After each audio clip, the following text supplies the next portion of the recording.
బస్తీ నిద్ర. సాధారణంగా మనం ఎన్నో పాదయాత్రలు చూసాం, గడప గడప పాదయాత్రలు చూసాం.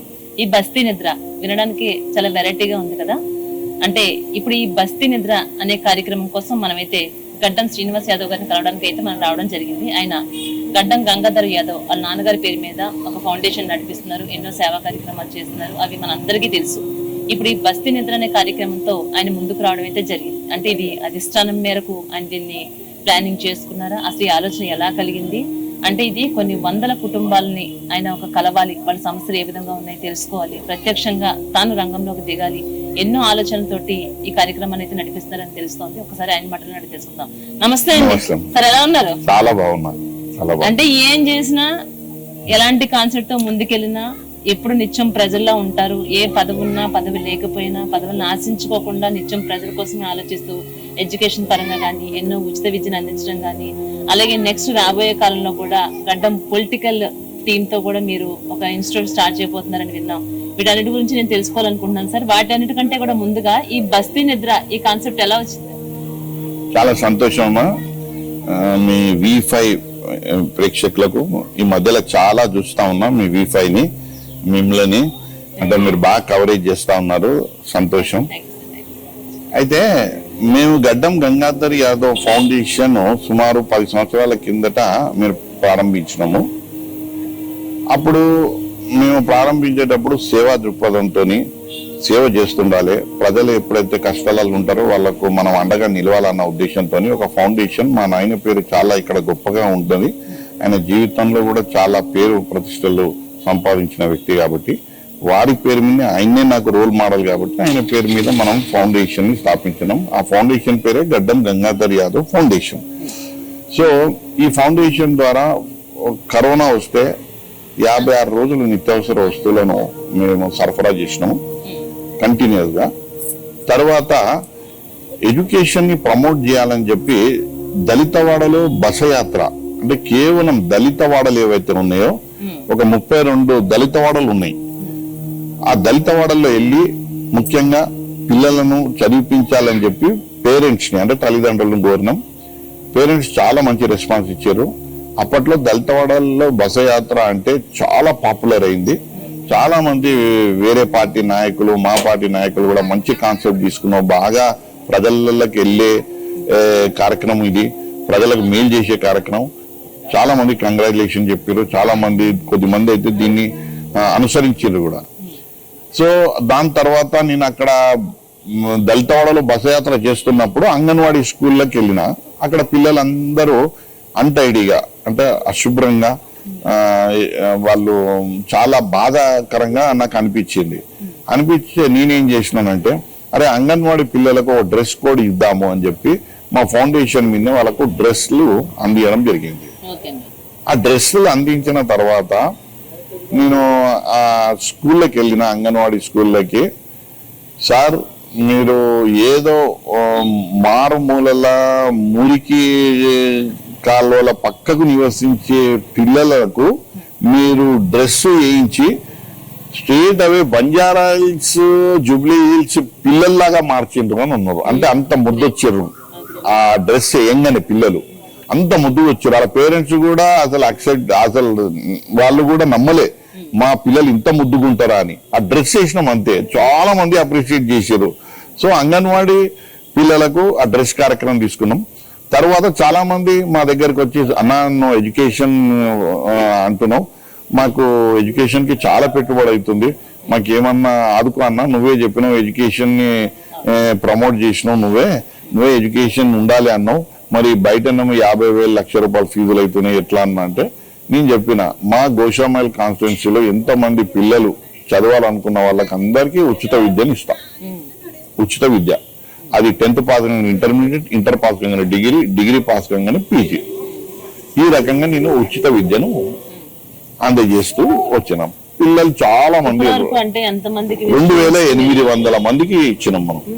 2,800 పిల్లలకు మేము 30,000 చదరపు గజాలల్లా మేము బిల్డింగ్ కట్టినాము. అక్కడ మొత్తం ఫ్రీ ఎడ్యుకేషన్ ఫౌండేషన్ పిల్లలే, దీని ఫౌండేషన్ పిల్లలు అంటాం మేము. అయితే ఫౌండేషన్ ద్వారా ఫ్రీ ఎడ్యుకేషన్ పొందిన వాళ్లకు ఆ బిల్డింగ్ లో మేము సదుపాయాలు ప్రాక్టికల్స్, కమ్యూనికేషన్ స్కిల్స్ ఇవన్నీ చేస్తున్నాం. దాంట్లో కూడా మాకు మంచి పేరు వచ్చింది. తర్వాత పిల్లలు చదువుకున్న పిల్లలు ఎంబీఏ అయిపోయిన వాళ్ళు కూడా ఎంబీఏ కూడా ఫ్రీ ఎడ్యుకేషన్, ఎంసీఏ కూడా ఫ్రీ ఎడ్యుకేషన్, హోటల్ మేనేజ్మెంట్ కూడా ఫ్రీ ఎడ్యుకేషన్, ఎంకామ్ కు free education, MSc computers free education, BCom computer కి ఫ్రీ ఎడ్యుకేషన్, సిఈసి ఎంఈసికి ఫ్రీ ఎడ్యుకేషన్. సో అన్నిట్లా ఫ్రీ ఎడ్యుకేషన్ ఇచ్చిన పిల్లలు పూర్తి చేసిన వాళ్ళు అన్న ఉద్యోగం అని అంటే అప్పుడు నేను జాబ్ మేళ పెట్టిన. జాబ్ మేళ పెట్టి గోషామైల్కే పరిమితం కావాలి ఈ జాబ్ మేళ, గోషామైల్లో ఉన్న నిరుద్యోగులు ఎవరైతే ఉన్నారో మీరు అప్లై చేసుకోండి అని చెప్పి మా గోషామైల్లోనే పెట్టిన నేను. అది నేను సెట్విన్ వాళ్ళ అనుసంధానంతో అంటే వాళ్ళ ఒక కొలాబరేషన్ అంటే సంయుక్తంగా గడ్డం గంగాధర్ యాదవ్ ఫౌండేషన్, సెట్విన్ వాళ్ళతోని మేము పెట్టినాం. పెడితే మీరు ఊహించారు 8,000 మంది అప్లికేషన్లు పెట్టారు మాకు. సెట్విన్ డైరెక్టరు నా భూతో నా భవిష్యత్ అన్నాడు. నేను ఎమ్మెల్యేలు పెట్టిండ్రు, ఎంపీలు పెట్టారు ఈ జాబ్ మేళలు, ఎక్కడ ఇంత పెద్ద ఎత్తున భారీ ఎత్తున ఇంత గొప్పగా సక్సెస్ మీ దగ్గరనే చూసినా సార్ అని చాలా అప్రిషియేట్ చేసిండు, చాలా మాకు సహకరించిండు. అప్పుడు శ్రీనివాస్ గౌడ్ గారు కూడా నాకు అప్రిషియేట్ చేశారు, బాగా చేసినావంట. అంటే అది సుధీర్ రెడ్డి వీళ్ళందరూ చేసిన కూడా నేను చేసిన అంత సక్సెస్ కాలేదని వాళ్ళు చెప్తున్నారు. సో ఆ రకంగా ఉద్యోగాలు కూడా ఇప్పించడం జరిగింది. సుమారు ఒక 300 ఉద్యోగాలు ఇప్పించడం జరిగింది. అయితే నేను తర్వాత ఏమైంది అని అంటే మరి ఇంతమందిని మనం పిలిచి 300 ఉద్యోగాలు ఇచ్చినాము, ఏంది ఇది ప్రాబ్లమ్ అని అంటే, సార్ ఏం లేదు, మీరైతే కాలేజీలో రన్ చేస్తారు కదా, మీకు తెలిసి ఉండాలి, పిల్లల కమ్యూనికేషన్ స్కిల్ లేదు సార్, ధైర్యస్తులు కాదు పిల్లలు, ఏమైనా మాట్లాడాలంటే భయపడతారు, నోరు తెరవమంటే తెరుస్తలేరు, వీళ్ళు ఈ చదువులు చదివిండ్రు, వృధా చదువులు చదివిండ్రు, ఇలా కంపెనీలు మీకు తీసుకోవాలని అంటే మంచిగా వీళ్ళకి యాంకరింగ్ పటపట మాట్లాడేటోళ్ళు ఉండాలి, వాళ్ళని తీసుకుంటారు కానీ నోరు తెరవని ఎట్లా వాళ్ళు తీసుకుంటారు సార్, వాళ్ళకు కూడా కంపెనీ నడవాలి కదా అని అంటే అప్పుడు మేము గడ్డం గంగాధర్ యాదవ్ ఫౌండేషన్ ద్వారా ఒక మంచి కమ్యూనికేషన్ స్కిల్ ఓరియంటేషన్ ఇచ్చినాం, ఇప్పుడు కూడా ఇస్తున్నాం. సో ఇలాంటివి గడ్డం గంగాధర్ యాదవ్ ఫౌండేషన్ ద్వారా మేము ఇలాంటి వినూత్న కార్యక్రమాలు ప్లస్ సేవా దృక్పథంతో చేసే కార్యక్రమాలు, సంక్షేమ కార్యక్రమాలు ఏది చేయబట్టినా సూపర్ డూపర్ సక్సెస్ గా నిలిచింది. సార్ అన్ని అంటే ఏమి ఆశించుకోకుండా ఇవన్నీ ఉచితంగా మీరు చేయడానికి అన్ని ప్రతి ఒక్కటి మీరు ప్రయత్నం చేస్తూనే ఉంటారు. పిల్లల విద్య విషయంలోనే కానీ ప్రతి ఒక్క విషయంలో సపోర్టివ్ గా ఉంటారు కదా, అంటే మీకు బ్యాక్ బోన్ గా ఎవరైనా సపోర్ట్ చేస్తున్నారు, ఎట్లా చేయగలుగుతున్నారు ఇవన్నీ? అమ్మ ఏది లేదు, నేను కూడా ఏం చేయాలంటే పెద్ద ఒకప్పుడు ధనవంతులమే, తర్వాత మళ్ళీ మేము చాలా కింది స్థాయికి వచ్చినాం. మళ్ళా మాకు ఇక నేను కష్టాలన్నీ చూసి కొద్దిగా నేను కష్టపడే తత్వాన్ని పెంచుకొని నేను జీవితంలో పైకి వచ్చిన. నేను మల్టీ డైమెన్షన్ వర్క్ చేస్తా, నేను పాలిటిక్స్ చేస్తా, నేను ఫౌండేషన్ నడిపిస్తా, నేను కాలేజీలు నడిపిస్తా, నేను రియల్ ఎస్టేట్ చేస్తా, నేను హోటల్స్ కడతా, లీజ్కి ఇస్తా, రెంట్లు బిల్డింగ్లు కట్టి రెంట్లకి ఇస్తా. చాలా అంటే ఆర్థిక మూలాలను మనం ఎప్పుడు సంరక్షించుకోవాలి, అది ఆర్థిక మూలాలు బలంగా ఉంటేనే సేవా కార్యక్రమాలు కొనసాగుతాయి అన్నది విశ్వసిస్తా, నమ్ముతా. అంటే ఈ రెండింటిని బ్యాలెన్స్ చేసుకునే జ్ఞానం అన్నది దేవుడు నాకు ఇచ్చింది కాబట్టి మనం ₹1 సంపాదిస్తే ఒక 50 పైసా మనం ఒక మంచి సేవా కార్యక్రమాలకు పెట్టాలి అన్న ఆలోచన. అంటే ఇప్పుడు ఈ సేవా కార్యక్రమాల కాన్సెప్ట్ లోనే అనుకోవచ్చా? ఈ కుటీరం, ఈ కాన్సెప్ట్, ఈ సెట్టింగ్ అంతా చూస్తా ఉంటే ఇది మీరు ఈ ఒక్క రోజుతో స్టార్ట్ చేసిందని కాదు, 1 year వరకు నేను కొనసాగిస్తాను, వీలైతే దీన్ని ఇంకా కంటిన్యూ చేస్తాను. ప్రతి ఒక్క సమస్య మీద కూడా ప్రతి ఒక్క ఎక్కడెక్కడ ఎవరెవరికి ఎలాంటి సమస్యలు ఉన్నాయి, ప్రతి కుటుంబాన్ని కలవాలని మీరు అనుకుంటున్నారంట. దీని గురించి ఒకసారి క్లియర్ ఎక్స్ప్లెయిన్ చేయండి. అయితే ఇప్పుడు ఏమైందమ్మా, నేను ఇట్లాంటివి చెప్పినాను కదా, గడ్డం గంగాధర్ యాదవ్ ఫౌండేషన్ ద్వారా మేము ఎవాల్వ్ అవుతూ అభివృద్ధి అంటే మా కార్యక్రమాలను అంతా మంచి అభివృద్ధి పరుచుకుంటూ ప్రజలకు దగ్గర అవుతూ సంక్షేమాలు అందిస్తూ చాలా అద్భుతంగా మేము రాణించినాం. దాన్ని దృష్టిలోనే పెట్టుకొని కేసీఆర్ గారు నన్ను పిలిపించి, నువ్వు పబ్లిక్ లా నీకు మంచి ఇమేజ్ ఉంది, నువ్వు మంచి ఫ్యూచర్ ఉంది తమ్మి, నీకు ఎమ్మెల్యే టికెట్ ఇయ్యలేకపోయినాము కానీ నువ్వు ఎంపీ టికెట్ తీసుకో, కొట్లాడతాం అంటే నేను చెప్పిన సార్ నాకు అక్కడ ఏమి ఓల్డ్ సిటీలో నాకేం పట్టు లేదు సార్ అని అంటే, లేదు తమ్మి నీకు అనుభవం వస్తుంది, నువ్వు పార్టీ నుంచి ఎమ్మెల్యే టికెట్ కొట్లాడాలి, కానీ కొన్ని కారణాల వల్ల నీకు రాలేకపోయింది, నీవన్నీ చూస్తా ఉన్నా, నీ రిపోర్ట్ బాగుంది, నువ్వు ఎంపీగా పోటీ చేయి, నీకు అనుభవం వస్తుంది, నువ్వు బ్యాలెట్లో ఇన్ని సంవత్సరాలలో నువ్వు బ్యాలెట్లో ఎక్కకపోతే నీకు కష్టము అని అంటే, నేను సార్ యొక్క ఆలోచన అంటే కేసీఆర్ గారి యొక్క ఆలోచనను నేను చాలా అద్భుతంగా స్వీకరించి నాకు భోజనం పెట్టి బీఫామ్ ఇచ్చి ₹1 కోటి నాకు ఫండ్ ఇచ్చిండు. అంటే ఆ స్థాయి నాకు ఆ పెద్ద మనిషి అంత గొప్ప మనిషి నన్ను పిలిపించిందంటే నేను చేసే కార్యక్రమాలే అవన్నీ ఎస్టాబ్లిష్ అయినాయి, ప్రజలకు తెలిసి వచ్చినాయి, ప్రజలు దాన్ని మంచిగా స్వీకరించిండ్రు, కృతజ్ఞతగా నన్ను కూడా ఆశీర్వదించారు. అట్లా నేను ఎంపీ టికెట్ పోటీ చేయడం జరిగింది హైదరాబాద్ పార్లమెంట్కి. అయితే నేను ఈ గమనించిన 10 సంవత్సరాల నుంచి నేను ఎంతైతే ఫౌండేషన్ పనులు చేస్తున్నానో దానికి కొద్దిగా ఎక్కడనో నాకు అసంతృప్తి కలుగుతా ఉంది.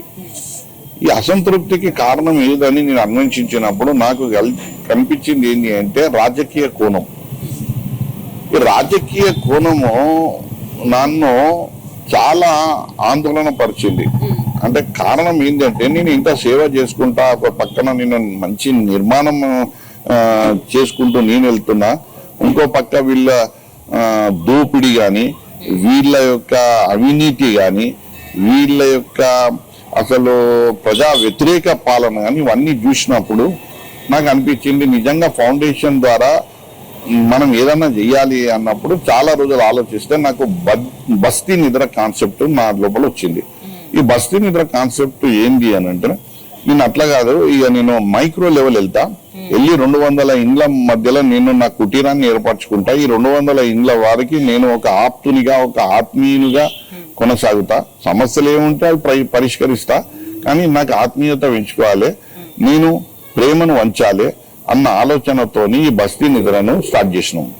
దాని తర్వాత నాకు ఆలోచన అంటే ఏది చేసినా గానీ పొలిటికల్ యాంగిల్ ని టచ్ చేయకపోతే మనము ఎంత స్పీడ్గానైతే పోవాలనో, ఎంతనైతే మార్పు చెయ్యాలి అనుకుంటామో అంత మార్పు రాదు. అందు గురించే మీరు ఇది నోట్ చేసి ఇది వైరల్ చేయాలి. ఇండియాలోనే ఫస్ట్ టైం ఒక ఫౌండేషన్ లో రాజకీయాలను జోడించింది గడ్డం గంగాధర్ యాదవ్ ఫౌండేషన్. అసలు సేవా దృక్పథంతో రాజకీయాలకు ఎందుకు దూరం ఉండాలి? ఫౌండేషన్లు నిజంగా సేవ చెయ్యాలి అనుకుంటే ముందు చీడ పురుగులు ఉన్నటువంటి దేశం లోపల అవినీతి అంటే దాన్ని నిర్మూలన చెయ్యాలి అంటే ముందు పొలిటికల్ మీద మనము ఎక్కువ దృష్టి పెట్టాలి. కేవలం ఫౌండేషన్లు ఏదో 4 సాయం చేసి, నలుగురికి మేలు చేసి చేతులు దులుపుకుని పోతే అస్సలు ఈ దోపిడీదారులు వీళ్ళకి అస్సలు చీమ కూడా గుర్తలేదు.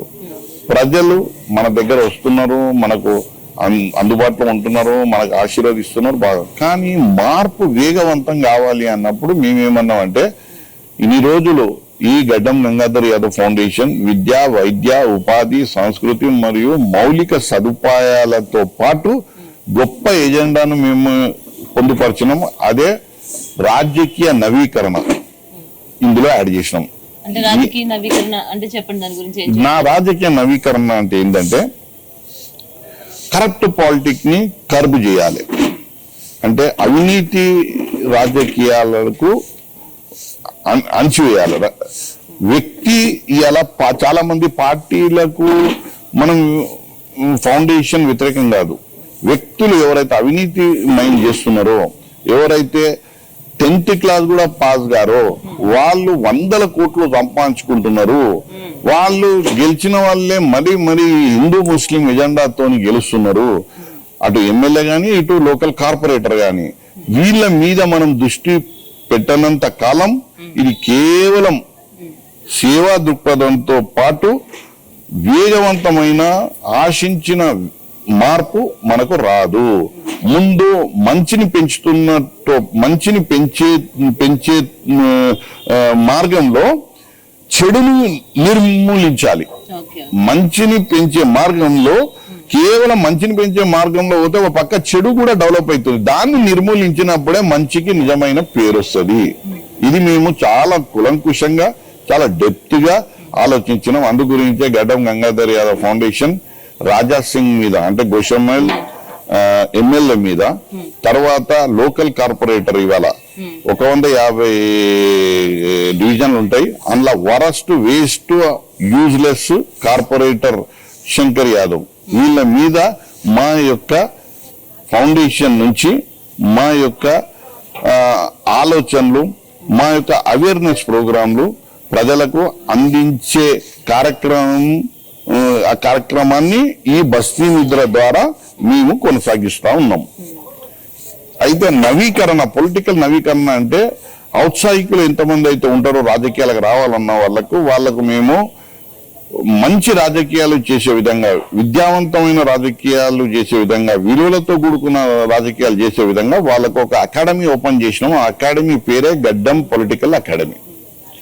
దీని ద్వారా పొలిటికల్ నవీకరణ అయితే అప్పుడు ఈ అన్యాయాన్ని అణచివేస్తే మంచిని పెంచుకుంటూ పోతే కావలసినటువంటి మనకు ఫలితాలు అందుతాయి. అంటే ఇప్పుడు గడ్డం పొలిటికల్ అకాడమీ అయితే స్టార్ట్ చేయాలి అనుకుంటున్నారు కదా. ఈ గడ్డం పొలిటికల్ అకాడమీలో ఇప్పటి వరకు కొన్ని వేల మందికి ఉచిత విద్యను మీరు అందించడం జరిగిందండి మీ ఫౌండేషన్ ద్వారా, గడ్డం గంగాధర్ యాదవ్ గారి ఫౌండేషన్ ద్వారా ఇవన్నీ చేస్తున్నారు కదా.